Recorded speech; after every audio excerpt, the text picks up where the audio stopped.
Dogs and humans have a truly amazing bond. Astonishing abilities, companionship, and utter loyalty make dogs our best friends. In this series, we investigate the surprising science behind these impressive beings.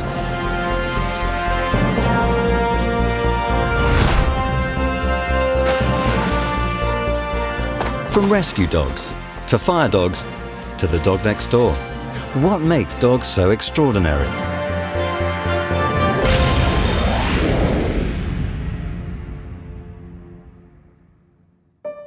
In this episode, we'll meet dogs performing highly unusual jobs around the world that utilize their extraordinary natural instinct.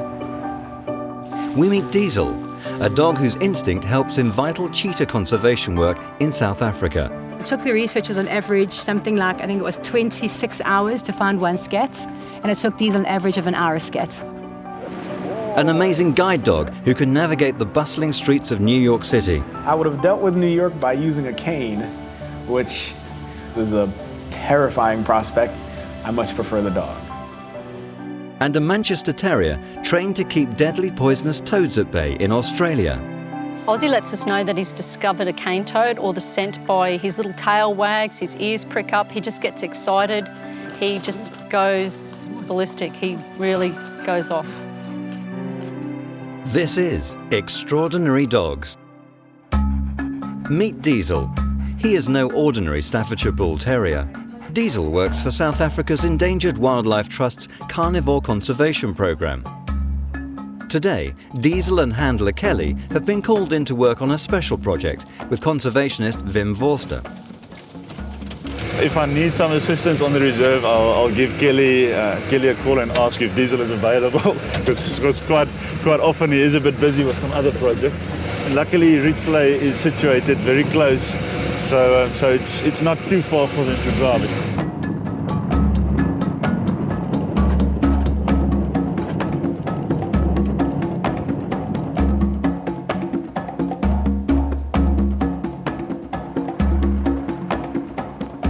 The team will be tracking the fastest animal on land, the extremely endangered African cheetah, at the Rietvlei Nature Reserve.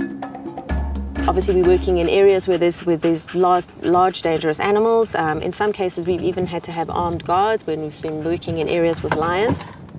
So we decided that the best option is going to be to work him in a short lead and therefore not endanger Diesel, which is obviously the most important thing. A dog's natural instinct can be incredibly useful for conservation. Diesel's tracking abilities are being used to locate cheetah fecal droppings known as scat. Diesel has had a huge impact on Wim's research. Well, it always helps to have a staffy like Diesel to give me a hand. Rietvlei is a reserve with very tall grass, especially in the summer after rain. And for me to try and walk through the grass looking for cheetah scat, it's basically like looking for a needle in a haystack. By analysing scat, researchers like Wim are able to determine species, sex, and even the cheetah's individual identities. With this information, he can estimate population size and distribution, crucial information necessary to try and save the species.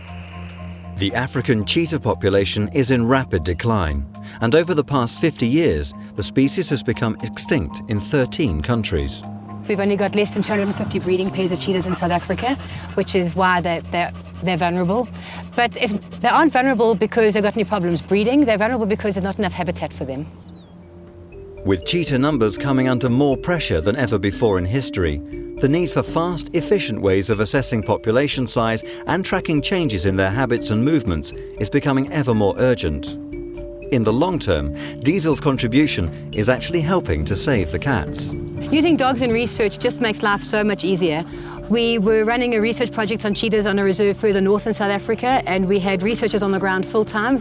We went along with Diesel, and it took the researchers on average something like, I think it was 26 hours to find one scat, and it took Diesel an average of an hour a scat. As dogs evolved, so did their instinct for survival. Scent detection has been a key.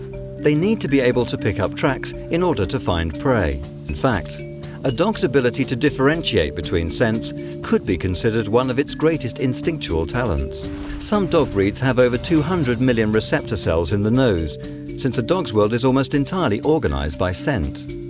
whereas humans have around 5 million, since we navigate the world through sight. Diesel has been carefully trained to differentiate cheetah scat from the hundreds of other animal scats throughout the reserve. Boy, I see it. Smart dog. Scent detection has been absolutely key to dogs for their survival. So they need to be able to pick up tracks in order to be able to find prey, in order to be able to feed. It's not as if they're like a horse where the grass is lying around for them. They've got to go and search even though they can't necessarily see any prey. So the animals would traditionally come together and then try and find a track and follow that track in order to be able to locate a group of prey. Did you find your poo? You're a clever man. Dogs can easily identify over 1 million individual scent patterns, whereas humans can only distinguish about 1,000. When Diesel's scenting for scat, what he does is it's called air scenting. The handle will walk Diesel across the direction that the wind is blowing so that he can intercept any scent of a scat. And it comes off the scat in sort of a cone shape. And what he'll do then is he'll work inside that cone, making smaller and smaller zigzags until he finds the scat. Diesel absolutely loves this job. I've had evenings where I've been packing the car and organising our stuff for a trip and I can't find Diesel and he's sitting in the car waiting for me. He absolutely loves it. Despite his natural ability, careful training is required to keep him at the very top of his game. Once a week, Diesel is trained and tested by Shannon to make sure he's still differentiating cheetah scat from the other types of scat he might find. We bring him every Wednesday night for his class, and when I come home from work on a Wednesday, this little dog is so super excited, he's almost impossible to live with. Shannon presents Diesel with numerous scat samples, belonging to different species. Only one is cheetah scat. Yeah, just walk him up and let him do his job. Diesel is set loose and immediately identifies the cheetah scat. Good boy. Beautiful indication. It's one thing to be training in a nice, relatively sterile environment, which is 2 minutes from your home. It's another thing to have driven in a car for 5 hours and to be in a totally different environment. Physically, it's very challenging. We have had days where we've had exceptional successes, and then we have had days that have been dismal, where we've basically walked from sunrise until it's got too dark to work, and we found nothing. It's absolutely mind-blowing that he will carry on for days on end in the hopes of finding a scat so he can get his little rub ball as a reward. A Staffordshire Terrier has a strong instinct to chase prey. Training allows Diesel to associate receiving his ball with successfully scenting cheetah scat. For Diesel, the ball represents part of the chase. He's a smart dog. In the wild, if he'd found the scat, he'd be well on the way to finding his prey. So the ball is his ultimate reward. Good boy. All dogs at one point in time were hunters and they hunted for their food. And so a lot of those behaviours have remained. So for a terrier, they really get to enjoy killing something. Obviously, we can't do that, but giving him his ball, he gets to exercise that prey drive. That's a very strong need that he has. I like to call it his behavioural itch. I think, dogs really enjoy working, and he's getting outdoors, and he's getting a lot of exercise, a lot of attention. And dogs, I think, enjoy having a job. And I think I certainly enjoy the time that I spend with him, and I think he enjoys the time that he spends with me too. The team hope that with Diesel's natural ability, they will be able to go some way towards ensuring the long-term survival of the cheetah. The bustling New York streets are 1 million miles away from the South African savannah, but this is the backdrop for another dog's astonishing abilities. This is Blessing Ofor, blind since the age of 5. He's been trying to make it in the big city of New York under the watchful eye of Tommy, the guide dog he's had since he was a teenager. Tommy has had a very positive, wonderful impact on my life. I can't say enough. The extraordinary instincts of Tommy have enabled Blessing to pursue his life dream of being a professional musician in one of the most crowded cities in the world. I moved to New York about 6 months ago. Before I moved to New York, I lived in Nashville, and Nashville is a wonderful town, but New York has more of the music business that I need. If you should go, certainly I would certainly cry.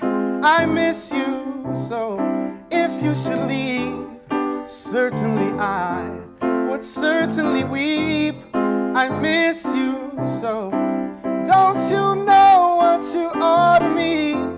My sun, my moon, you are my galaxy. Without Tommy, I think traveling around New York would have been more halted and more, stop and go, and not so fast and not so fluid and not so enjoyable. I would have dealt with New York by using a cane, which is a terrifying prospect. I much prefer the dog. Tommy is a Guiding Eyes for the Blind certified guide dog.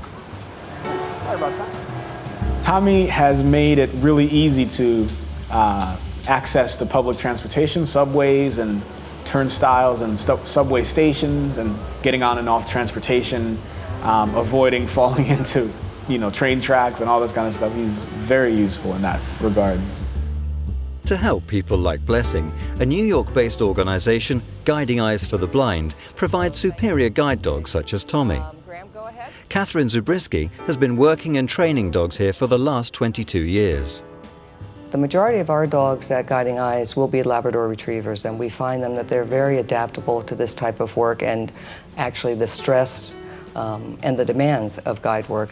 In order to determine if a pup has the natural instinct to become a successful guide dog, Guiding Eyes for the Blind is one of the few schools in the world that evaluates the temperament of 4-week-old puppies. And for now, it's all about play. Brilliant! You're an absolute genius. You gave up your toy for me. I love that.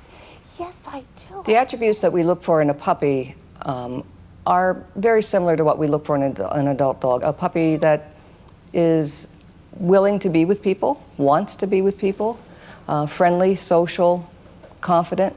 Oh, very nice staying with me. The movement didn't bother you? Each year, approximately half of the 500 puppies bred will become working guide dogs like Tommy. Run back through again? After leaving their puppy raisers, dogs are assigned to a guide dog instructor. Training starts in very, very quiet, much quieter areas, very quiet areas, very positive type of work. And as the dog begins to progress in his work, then we will move the dog to busier areas, asking more of the dog, expecting more of the dog. Our work is very positive. We use a lot of positive reinforcement. We use a lot of food in our training. So that it becomes kind of a game for the dog, and a fun game. It might be fun for the dog, but the skills they are learning require a high degree of intelligence. We teach dogs how to avoid certain obstacles that might be in their way. And so it's really important that the dog begins to learn that they have to not only navigate themselves through obstacles, but they have to make sure that there's enough room for themselves and the person. Coming up in part 2, we learn how dogs like Tommy know when not to obey. And we meet Ozzy, the cane-toed detection dog.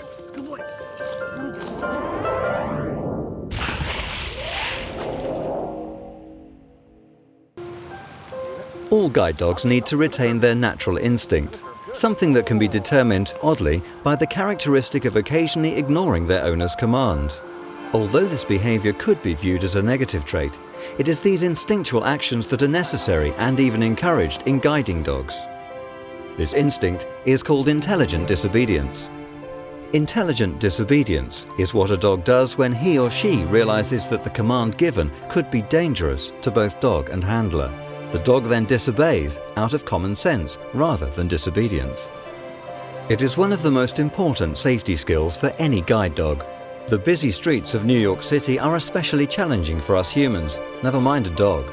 On the rare instance that I make a wrong decision about crossing the street, Tommy has training where if I told him to go forward but there was a car or anything coming that I hadn't taken note of, he actually wouldn't go forward, so he knows enough to not get us hit by things. But Tommy can ignore the distractions of the city and focus solely on his job because of something called docosahexaenoic acid, or DHA. Docosahexaenoic acid is a polyunsaturated fatty acid that's absolutely necessary for good neuronal development, for good brain tissue development. And in fact, if puppies don't have that, they don't make tight neuronal connections, they don't grow enough of the brain tissue necessary to make the connections, and they become more reactive and less attentive. Well, a more reactive and less attentive dog can't learn. We absolutely know DHA is essential for retinal development. For Blessing, Tommy's ability has provided a freedom that he lacked before. Tommy's helped me throughout this whole process by, along with the guiding he does, his particular brand of cuteness gets me into places I don't think I would otherwise be allowed into. Tommy made me moving to New York more feasible, I think, because obviously travel wouldn't be a big deal with a dog as smart as he is.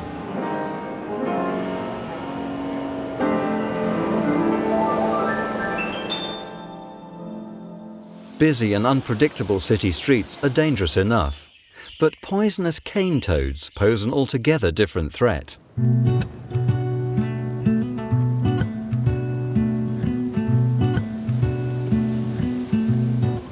Groote Eylandt is an archipelago located 50 kilometres off the northern coast of Australia.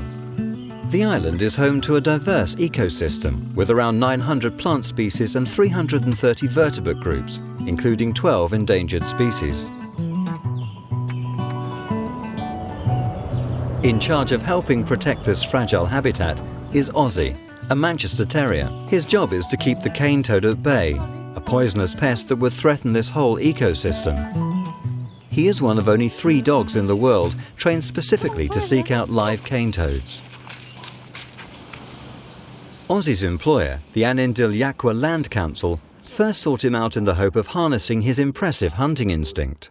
But if we have time... Groote Eylandt is probably one of the most significant places in the whole of the Northern Territory.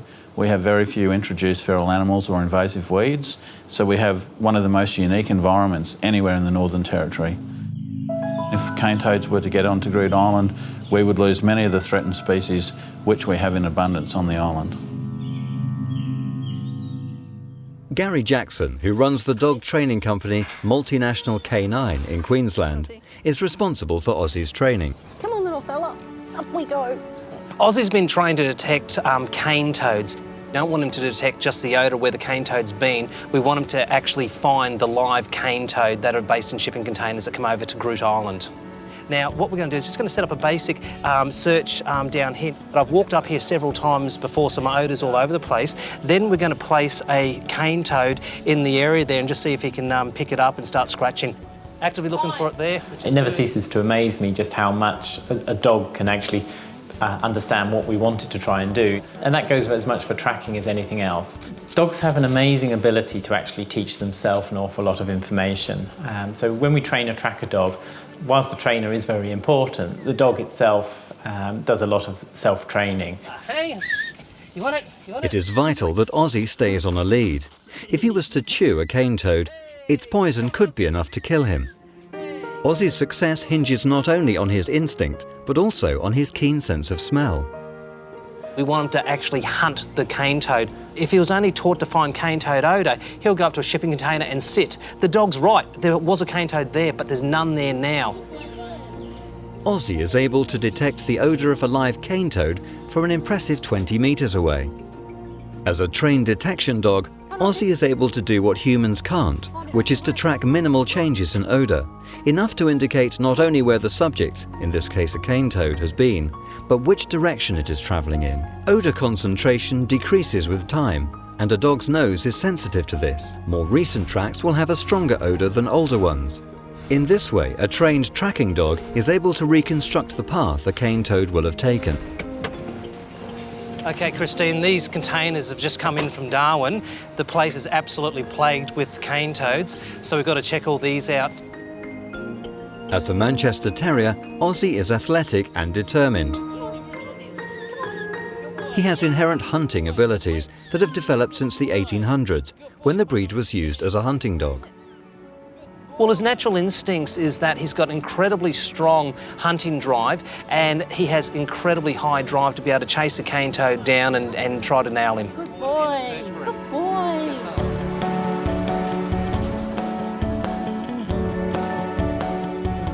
With Ozzy, he's a short-haired dog, he's a lightweight, so it's going to work absolutely perfectly in this tropical heat. And the thing is that the dogs will overheat very, very quickly, so it's important to keep them hydrated all the time. A long-haired dog will just not be suitable for this environment. Where is it? Where is it? Hey, come on, come on. Come on, Ozzy. And his enthusiasm for the job is unmistakable. Ozzy's been on Groote Eylandt now for about 18 months.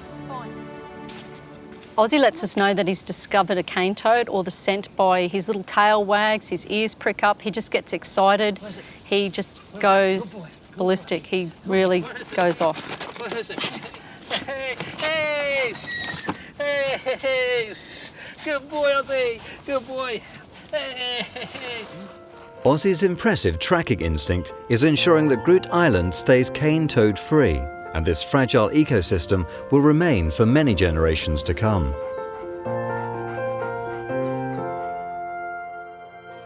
In the next episode, we explore one of the less well-known exceptional senses of the dog, sight. We travel to France to meet a guide dog who's given Marie-Laure Aborno a real sense of independence. Si Axis pouvait me comprendre, ben je voudrais lui dire que déjà merci d'être le plus beau chien, d'être le chien excellentissime qu'il est.